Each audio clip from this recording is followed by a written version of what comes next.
podcast edit by Abe's Audio. In-House Insights, the podcast by in-house professionals for in-house professionals.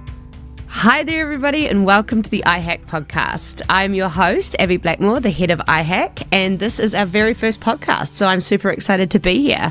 Our community is probably, most of you will know, based on a spirit of sharing and generosity of knowledge.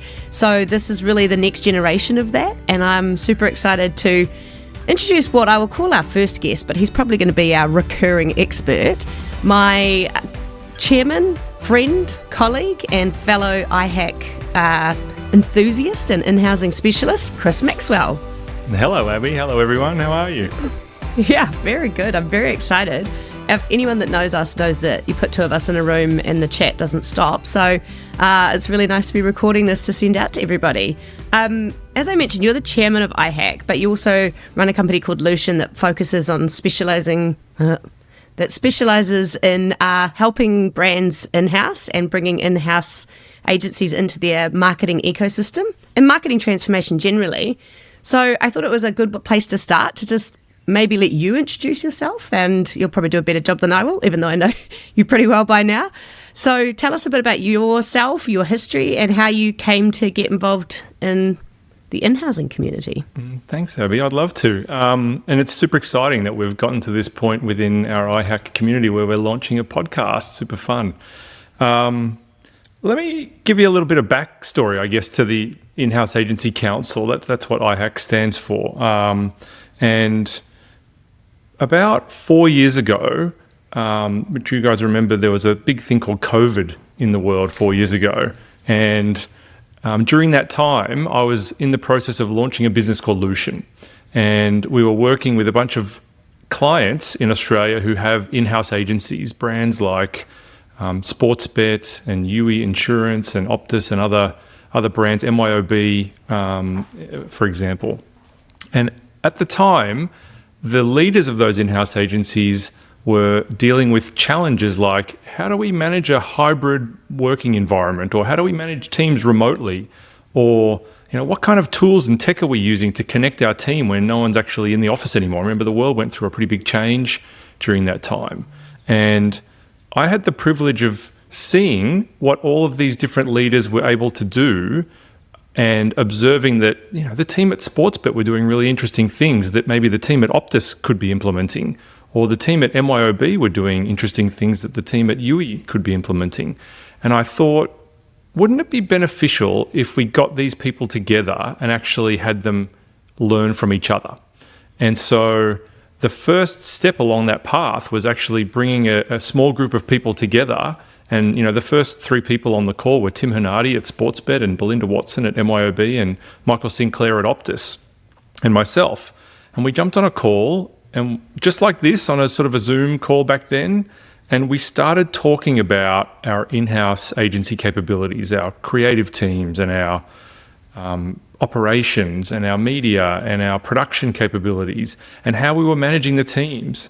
And it was really beneficial to learn how everybody else was doing it. And we thought, wow, what a great opportunity to learn and share from each other.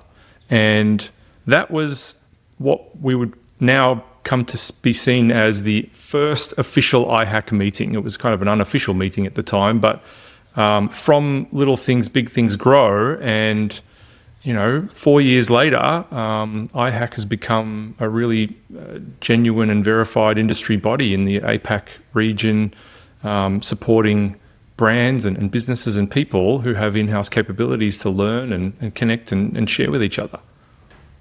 Yeah, it's funny that you mentioned that in that meeting you thought, wow, what's the power of the sharing is incredible, because there's a real element in-house that you're not really competitive with other in-house agencies. You're quite often targeting the same types of people, and you're trying to land similar messages, or you're facing similar problems, but you're not really direct competitors. So that ability to freely share is just really a powerful tool. We've found that it's been so encouraging to see and observe how willing our members within the iHack community are to help each other. And as you say, there's a real, it's a unique proposition within the in-house agency landscape that because as the team at Optus or the team at UE or the team at Sportsbet, they're all kind of doing the same thing. They're all coming up with plans and strategies and campaigns and delivering great creative work and content, but they're not competing with each other. They're talking to different consumers with different objectives, and the willingness to share, because they're not direct competitors, is actually really high. And that's been it's kind of the magic of the community, actually, within the in-house agency community. And it's a little different in the external agency world because, if you're at a big external agency and you're possibly going to be pitching against one of your competitors one day, you're probably not going to share the special sauce of how you do things, your operations or your briefing processes or your strategy, the ways of working, all that sort of stuff that is actually the grease in the machine that makes it all work. You're less likely to want to share that if you might end up competing with somebody in future. But within the in-house agency community, that doesn't really exist. So it's been really encouraging to see how open the community is to sharing. And I cheekily, but also with great respect, called you our expert. What makes you an expert in this? What piqued your interest in in-housing in general? Well, you've got to go back a long way, Abby. I spent most of my career on the client side. So I worked for a big company in Australia called Carlton and United Breweries. And Carlton United Breweries, I was there for 13 years, so a long stint in one big company. And through the time I was there, the business was bought and sold a couple of times. We were owned by a company called SAB Miller, and then they were owned by a company called AB InBev, which is one of the biggest FMCG businesses in the world. And then they sold CUB out to Asahi. And through all that time, I was in various marketing roles, head of brand and marketing at one point, and head of media and head of digital, and all these different kind of roles. Had lots of experience working with agencies and developing brand strategies and campaigns and sort of doing all the things that great marketing teams do. And one of the observations that I had was that I was starting to see businesses in the United States like Spotify and Apple and even locally, we had seen a business like Sportsbet or even Combank at one point had started to build out internal capabilities for creative or production or media, things that historically most businesses would have outsourced to an external agency. They were bringing them in-house. And so back in 2017, I was working with the leadership of the business to build a business case to build an internal agency for CUB. And we eventually, after lots of going around and around the houses to get things aligned and approved internally, we eventually made the big call to build a internal agency that we called Speakeasy Studio at the time. And we had 22 people, and there were creative talent and production people and media people and data and analytics capabilities and operational capabilities in this team.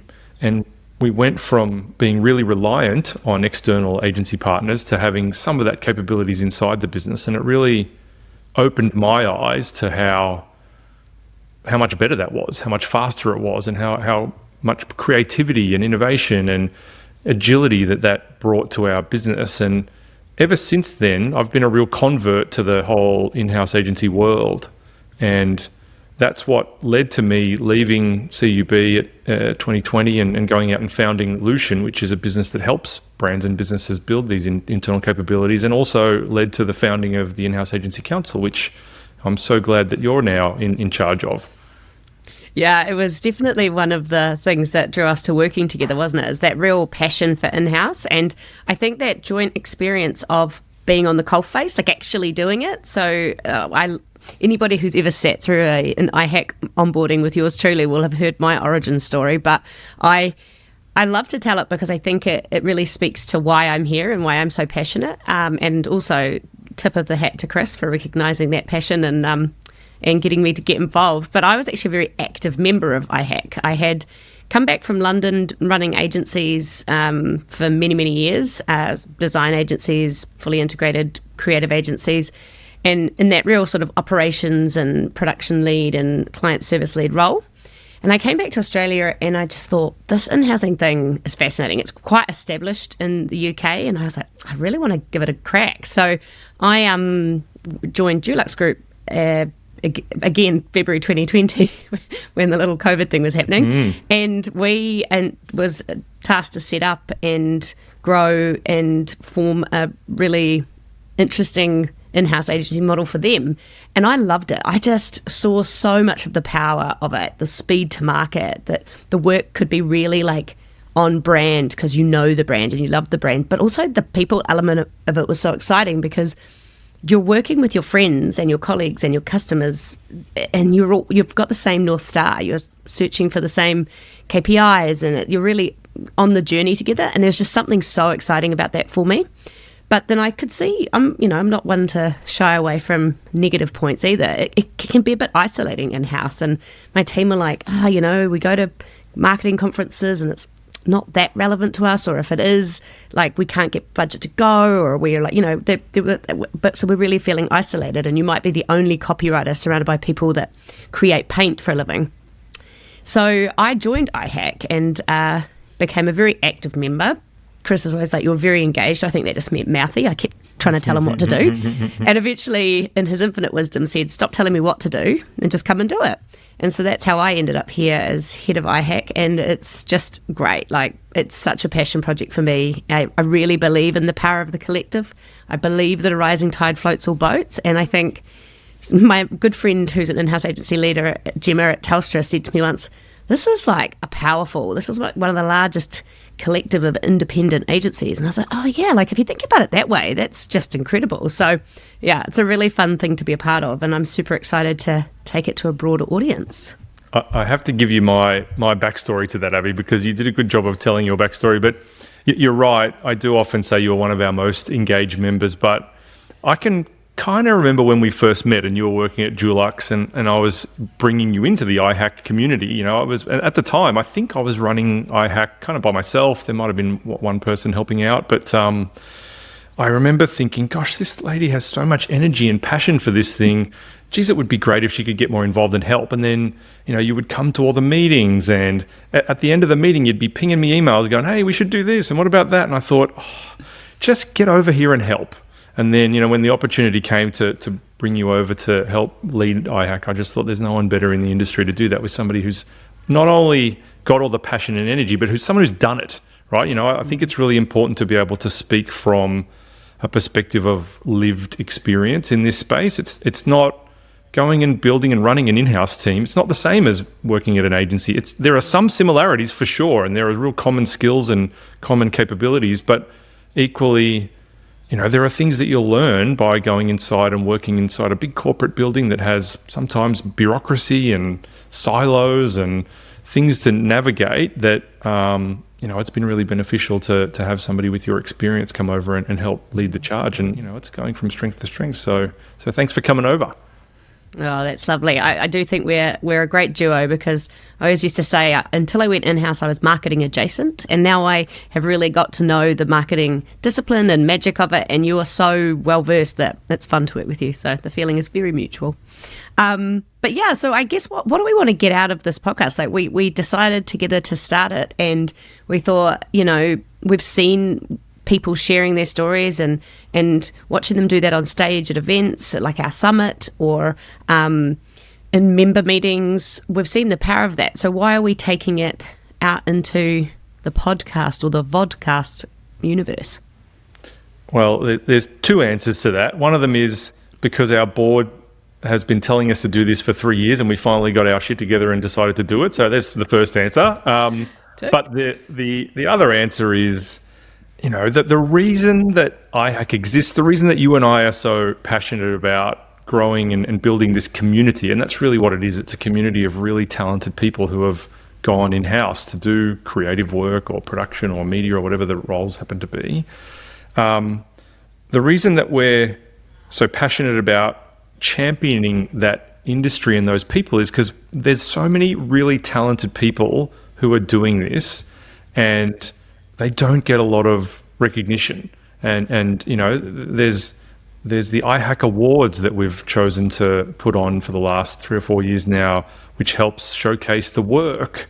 And there's, the iHack surveys and the landscape reports that we write that sort of shine a light on what's happening in the industry. But one thing that we don't do enough is hear about the personal stories of people, people who have gone in-house to run a creative team or lead an in-house agency or build a media team. Often those people have come from external agencies, and sometimes going in-house is a bit of it's a system shock. You've learned a lot and you've got to change the way you operate and work, and there's lots of things that I think we can learn from those people. So for me, I'm excited about a forum that we can have conversations with really great, talented, exciting, fun people and learn from them, and then share those learnings amongst the broader community, which is what iHack's all about. Yeah, it's the honour of my job to be surrounded by some of the smartest people in the industry, so it'd be selfish to keep them all to myself. So I'm going to bring them on here and make them tell their story. And I think as well, we have such an incredible global network of in-house people that it's like, let's share the stories from different continents and what's happening in different markets and all of the different verticals. I think there's a really good story to tell there about thinking globally about in-housing and learning from each other. It's definitely with the big AI coming at us, now's the time to really start sharing as broad as you can. I mean, you and I, earlier this year, you and I had the privilege of attending the A&A in-house agency conference in Nashville in America. So, just in the last 12 months, we've been back and forth to the States a couple of times and working with some clients over there and meeting some incredible in-house teams. And there's some fantastic work being done over in the States. They're kind of the leaders in this space. That they did it first. Everything's a bit bigger, and they always say everything's a bit bigger in Texas. But most of the markets around the world are following a similar trajectory to the United States, where more and more businesses are choosing to build this capability. But there's something really interesting about the fact that the industry has been around longer in America, which means these teams have been around for 10, 15 years, and they do start to have some legacy systems and legacy processes. And what we're observing here in the APAC region is, and we're having quite a hand in helping some of these teams design and grow, is starting from scratch in 2025 means you can onboard modern technology, AI, automation, modern workflow tools and digital asset management and creative automation capabilities. So there's actually something I think that the broader industry can learn from some of these in-house agency teams coming out of APAC and other parts of the world that are just getting started now, but don't have those legacy systems, and therefore can build really forward-thinking, modern, agile tech stacks and processes and ways of working. So I think there's something we're going to be hearing from businesses and brands in America, I'm sure, and in Europe, some of the biggest and best in-house agencies around the world. But I reckon there's an opportunity for even those businesses who have maybe been around longer to learn from some of the businesses here in Oz or APAC, or I'm sure there are some in America and Europe that are just starting and able to design, models and ways of working that are fit for 2026, not 10 years ago. Yeah, and I think I always sit there and say, marketers, this can be their greatest tool, their in-house agency. It can be such a growth lever. And so I think this podcast should be interesting to in-house people who want to move in-house, people who are already there, but also just broader marketing people, because it is once you unlock the power of an in-house team, it can really catapult your business targets and objectives, and you can be really nimble. So it's a really interesting time, I think, for marketers who are getting more and more under pressure by multiple different things, budgets and tech and changing tastes of consumers with the rise of AI, generative AI and things like that. So it's definitely a time for people to put a spotlight on your in-house team as a strategic growth partner, not just a service taker, free ice cream bar, as they call it. Yeah, that's a big one for us, isn't it? Talking about how creativity can drive growth, and having a really well-run in-house agency should be a driver of growth and effectiveness for your business, not just a cost-saving exercise. And I know, a lot of the times we engaged with businesses who set up a internal studio 5 years ago because they wanted to save some money, and that's great. And I think being efficient should be a top priority for most businesses. But we also want to talk about how creativity drives growth and how speed and agility can support your business to grow and be more effective in the work that you're doing. So, they're the conversations that we're going to be having with people about the type of work that they're doing and how they're helping their businesses bring those capabilities internally and drive real growth for the business. Amazing. Yeah, I'm going to pop you on the spot here to we're getting to the stage where we're looking for our guests and who we want to get in. And I've seen you do this to other people. So when you ask, what's your favorite ad or your favorite brand and what are they doing best out there? What's that for you? Who's the person? Who's the brands that you want to talk to or the people that you want to talk to? Who should I be stalking on LinkedIn right now? I think people who have been following the iHack journey know that I'm a bit of a Liquid Death fanboy. I think many of the marketers around the world are. You certainly see them being mentioned a lot these days. But I've had the privilege of having a couple of beers with Andy Pearson, who's the VP of Creative for Liquid Death globally, and spoken to him. And he actually joined an iHack call a couple of years ago. So, I just think the work that they're doing is incredible. The way they talk about entertaining, not marketing to people. I think they have a real unlock where the product is water in a can. So it's not alcohol, it's not gambling, it's not a bank where you've got to be pretty safe with your claims. So they've got this real unlock where you can do risky, interesting things with water because actually the product is really safe. And I think there's something really powerful about that. But just the way that they turn ideas into incredibly well-produced content, engagement, experiences for their customers, even merchandise and products. They just seem to keep hitting home run after home run, which I think most marketing teams in the world are looking at them going, geez, how can we do more of that? So I reckon Andy will be high on the list, and we'll get him. He's spoken to iHack before, so he'll come back, I hope, to tell us more about what's going on these days. The team at Lego, I'm so impressed by what the team at Lego doing. There's a fantastic leader named Nicole Taylor, who's the VP of Creative at the team at Lego over in Copenhagen, and she's an Aussie, and we want to get her on and have a chat about that team, and they're doing stuff globally and engaging with young people and adults and all the interesting stuff that they're doing. So she'd be high on my list as well. Who have you got on your list, Abby?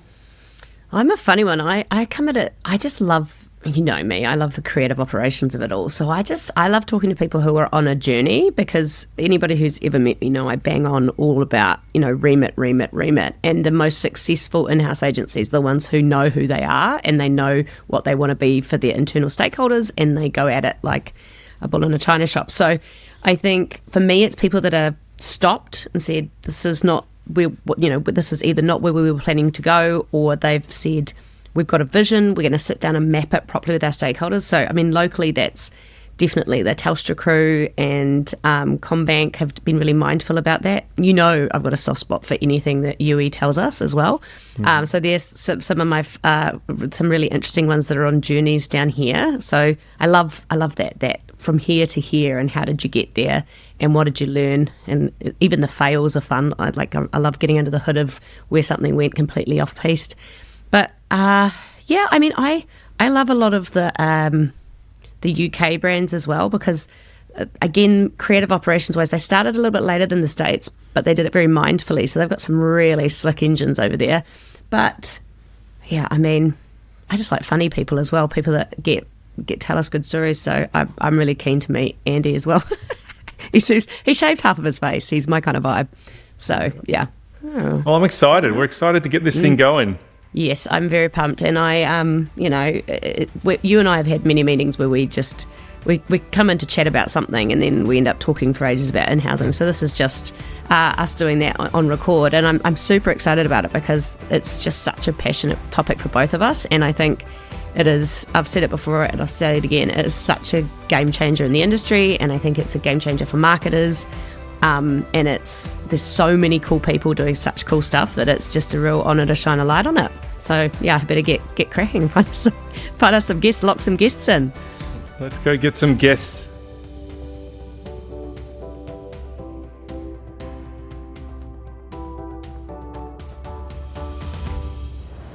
Podcast edit by Abe's Audio.